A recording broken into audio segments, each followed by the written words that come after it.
Hey guys, how's it going? It's Al. Week 5 Monday Night Football single game showdown is here, and we've got a game between the Los Angeles Chargers and the New Orleans Saints. There is some serious news to discuss about this game.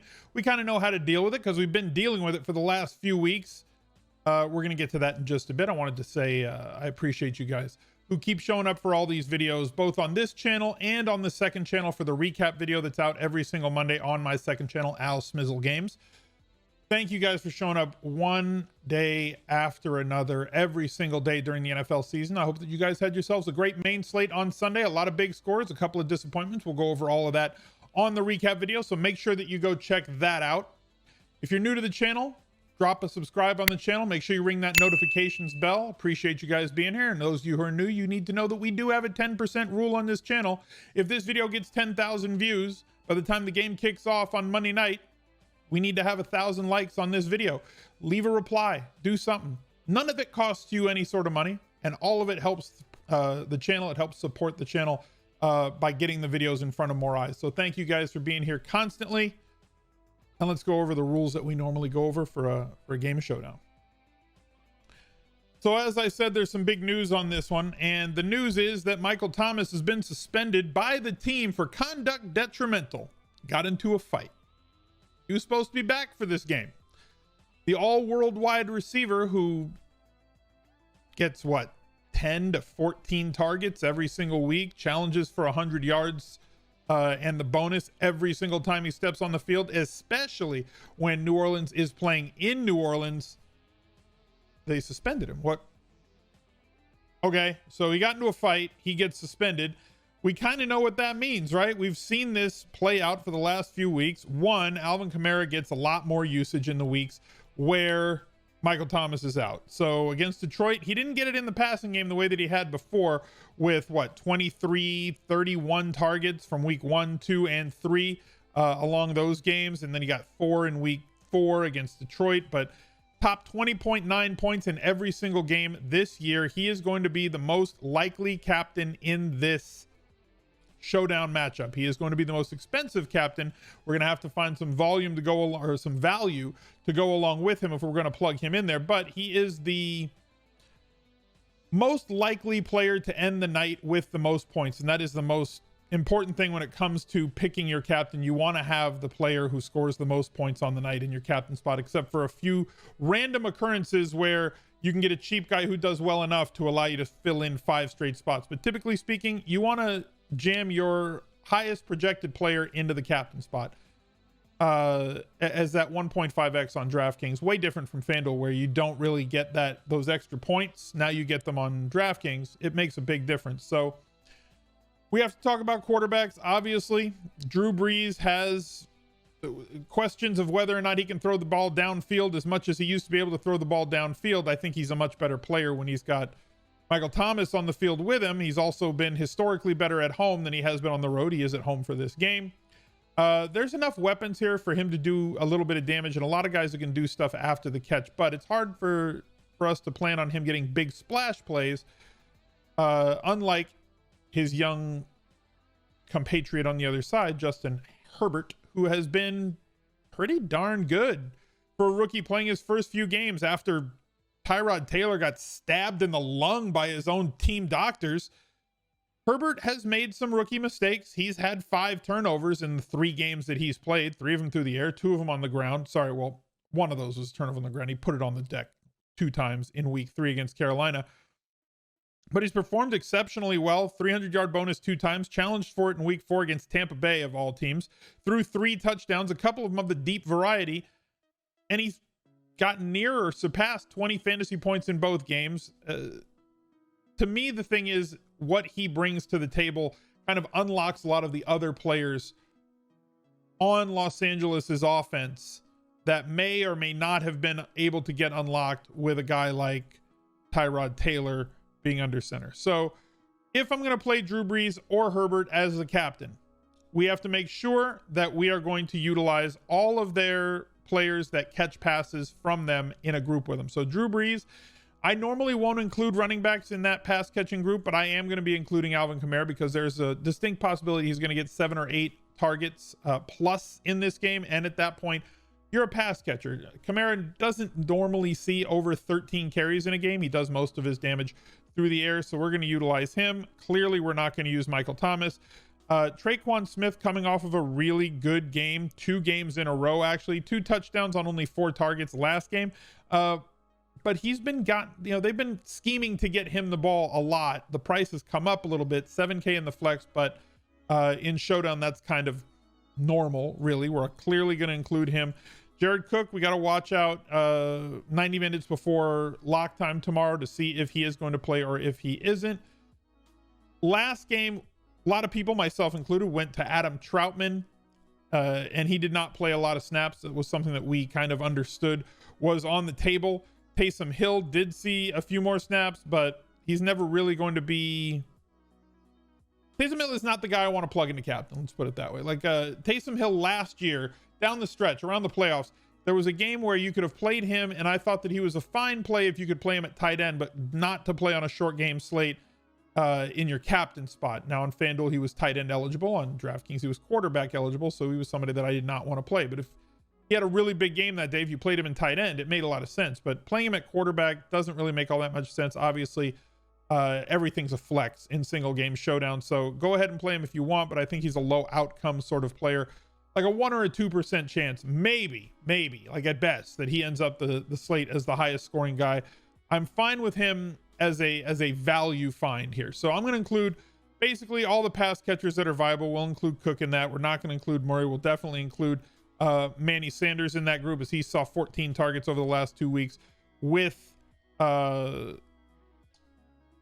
Thomas out. Probably going to include Josh Hill if I wanted to include another tight end if Cook is out, and then we can go around looking for other guys that we want here. I am going to include a kicker in my captain group with a quarterback, and we're going to limit our captain quarterbacks, and we're going to talk about this once we get over to the Fantasy Labs Optimizer, which is where I'm going to kind of preview this stuff for you guys. If you're not somebody who wants to jam 150 lineups into the $10 tournament, that's not your bankroll, I totally understand. They do have mini max tournaments on both sites, FanDuel and DraftKings, for a nickel, 10 cents, quarter, or 50 cents. You can get in for anywhere from what, $7.50 to enter 150 lineups, all the way up to $75 to enter 150 lineups. And the key is not that you're just jamming lineups in, but I think that mass multi-entry is something that you need to learn. It's a skill that you need to learn if you are actually good at it, because if you are good at it, it unlocks the possibility of you winning an awful lot of money for a very small outlay, depending, especially if you're playing these mini max tournaments trying to blow up your bankroll. If you play $100 a week and you play in the $15 mini max, that's $15 for 10 cents a lineup. You're giving yourself an opportunity to win like $500 to $2,000 during NFL season if you can happen to bank the nuts on a slate like that. So looking at the Chargers, injury on this side that we have to talk about, Austin Eckler.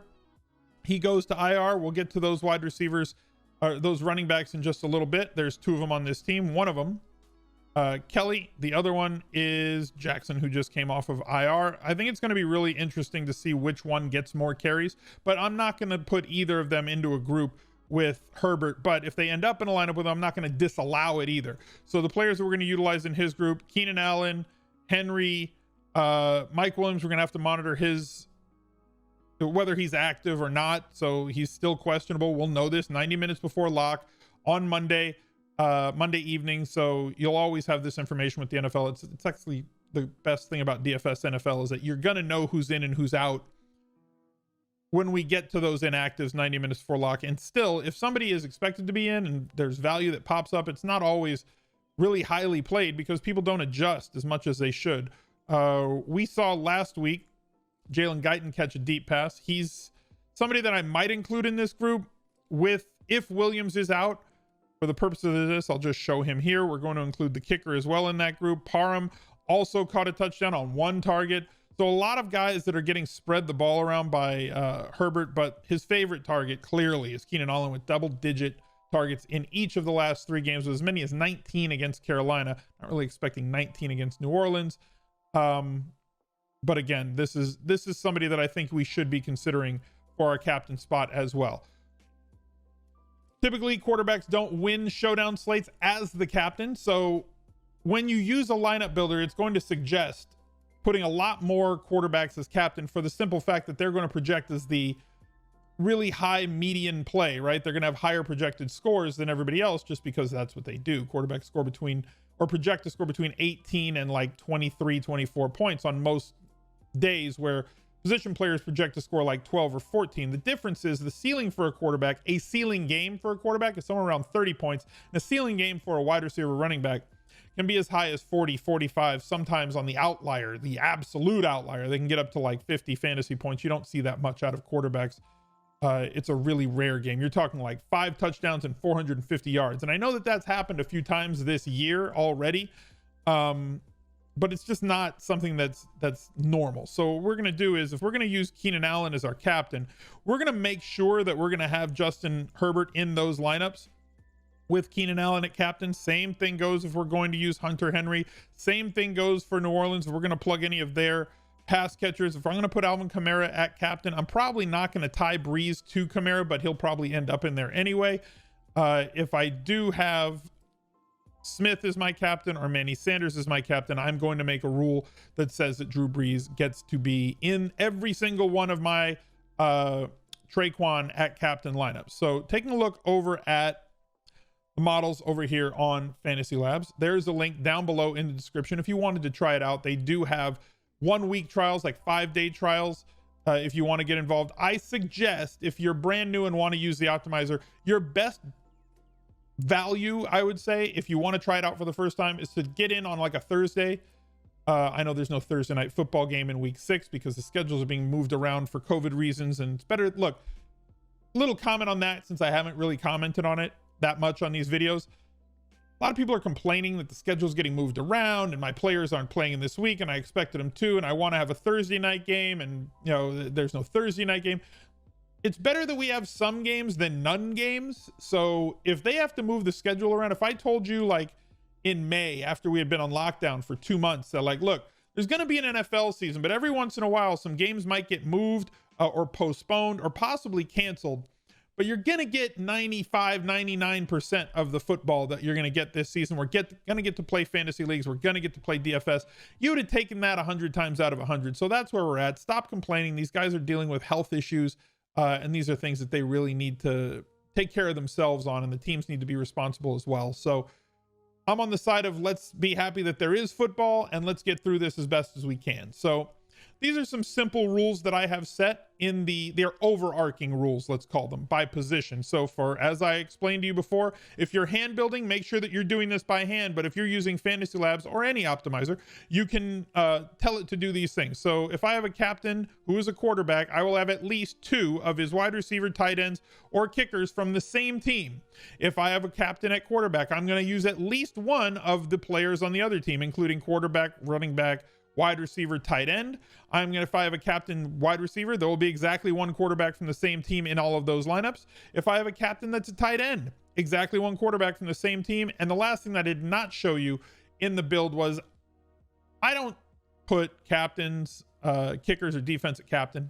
That's not the way that I play. It's so rare that that's going to win, that if it's something you do with your allocation lineups, if you play 3, 5, 10, or 150, you're going to basically be crumpling up a bunch of your lineups and just holding them over the trash can, because that's where they belong. So give yourselves the most bites at the apple that you can possibly get. And to do that, I want to limit at most 1 defense or kicker on the same team. And I also disallow kicker and defense from being in the captain spot.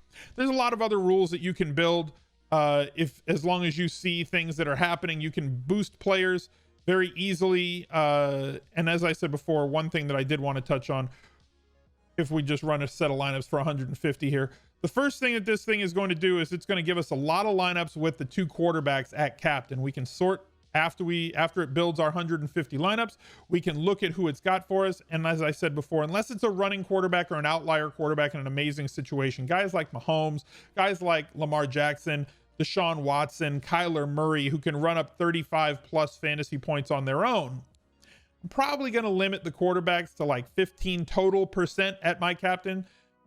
Which means for me, I'm going to cap them at like 7 or 8% for both of them. As I said, here's our exposures. Give us 30 different players across our 150 lineups. If we sort by captains, we can see it's got Alvin Kamara as the most likely captain. We have 20% Drew Brees captain. I'm going to max him at 8 We have Herbert at 3. I'm fine with that. I'm still going to max him at 7. We save these. We can take a look at the projections real quick by clicking on player pool. If there's somebody that you want more of, you can easily just take them and put a little flame emoji on them if you don't have enough of them, or if you have too much of somebody and you want less of them at captain, you put the little cooldown emoji. Same thing goes for if you're playing them in the flex. You want more of a guy, 1, 2, or 3 flame emojis, 1, 2, or 3 snowflake emojis, and it quickly changes the amount of allocations that you're getting on these guys. So with this new limits that I've put, we're going to rebuild these. You just click start over here. You click generate lineups. It's going to run 150 lineups again, but it's not going to make more than 8% of those lineups have Drew Brees at captain. It's not going to allow more than 7% of the total 150 have Justin Herbert at captain, which means that it's going to make the position players captain more often, which is what we're really looking for. If you think that you're going to go to a lineup builder and use it and just click, submit lineups 150 or generate lineups 150, and all of a sudden you're going to be printing money, that's not what's going to happen. You're just going to lose money way more efficiently than you had ever thought that you could before. What you need to do is you need to run a set. You want to save your lineups. You want to go over to the player pool. It'll show you who you have. It shows you what we have across the 150 that we just saved. We can look in the flex and see what we have of those players that are in the flex. We have 67% of our lineups have Drew Brees, and we can find somebody who might be low. So let's say we have Traquan Smith. Let's boost him if we think that he's going to have a big game. I'm not telling you that he's definitely going to have a big game. I'm saying that I'm looking at somebody who's just low that maybe we can boost more. Or Josh Kelly, if you think that he's going to be the lead back and make a big impact or carry the ball along the goal line, then you might want to boost him as well. If you think Latavius Murray is going to take all the goal line work and have a big touchdown day, he only has 32% him, you can boost him. You'll automatically end up with a higher percentage of those players that you boost or limit. I wish you guys the best of luck. Get in there, get to work, make that optimizer dance as best you possibly can. And if you're building lineups by hand, don't feel like you can't win either. Do your thing. Stick to the games that work best for you. I wish you all the best of luck on Monday night and enjoy the game. I think we got a special Tuesday night game as well, so I'm gonna have to crank out another video as soon as Monday night kicks off for you guys. So look out for that one. Look out for the recap video, and I'll catch you later. Bye. He's a legend.